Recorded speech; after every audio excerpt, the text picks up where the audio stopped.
Join us this evening with some comments. So if we can hold your attention for a couple more minutes than we might normally, we appreciate it.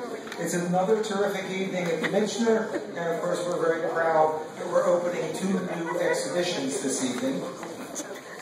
I want to take a moment to acknowledge the sponsors of the Tony Auth exhibition. And actually, Tony is also here, and I think we're going to have a chance for him to say a few words. And also, the curator of the exhibition is going to join us for a moment. David. Mentioning studio events following, I will say something to you that you always say to me: the check's in the mail.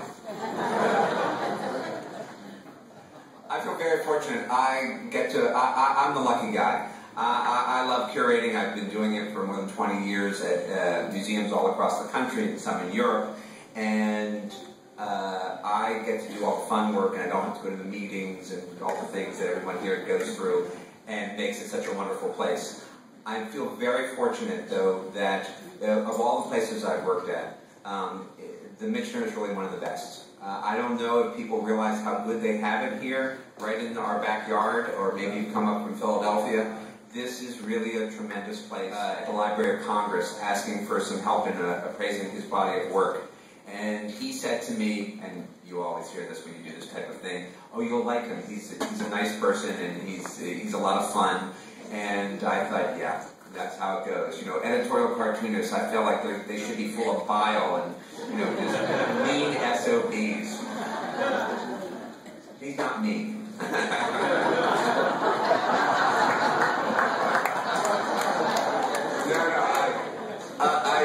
Almost from the day that I met Tony, I thought, wow, this guy's great. You know, I like everybody else in this room, we've all looked at his work, well, you know, for more than 40 years we've seen his work in the Philadelphia Inquirer. And whether you were conscious of who signed those works or not, you've been looking at it, and even if you didn't read anything else on the editorial page, you looked at Tony's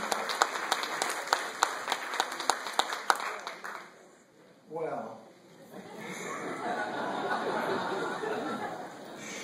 yeah, I love David too. He's incredible, and there was a day when, first of all, when I realized that I treasured my archive with all of its drawings and sketches and artifacts, the Inquirer for a while contested that ownership, and so I started removing a box a night. It took me about a month to get them all to my house, where they occupy about half of the living room. And so David was over there. Time was really the essence. And we started at about 10 o'clock in the morning, and I think it was 2 o'clock the next morning. And David had no idea. I don't know what he thought. You know, it was maybe like 6 o'clock, 7 o'clock at night. My wife is up there beating on the floor saying, you know. Anyway, an exhibit like this is the last thing that I ever expected would happen to me. And, I'm very moved. I remember once, very early in my career, I was at Temple University and I was on a panel, and it was something about art and politics. And so I felt like I was a natural. And I started talking about art as a weapon, and we should draw about things we care about. And I quoted Picasso, who has some great quotes on the use of art as a weapon. And when I finished, a woman who was a painter, I believe, got up and said, you know, I'm sorry, I just don't think you're an artist. Well, where is she?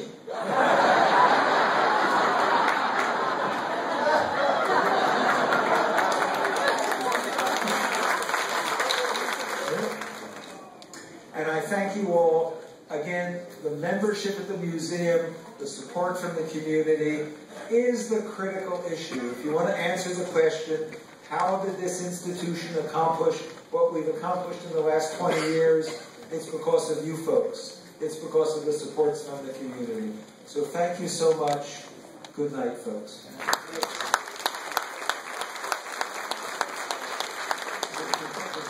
of this historic occasion, the staff wants to do something very special. We're going to sing a song for Bruce. Do you all have your... All right, I want you to... Where's the bouncing ball? Ready? Old acquaintance.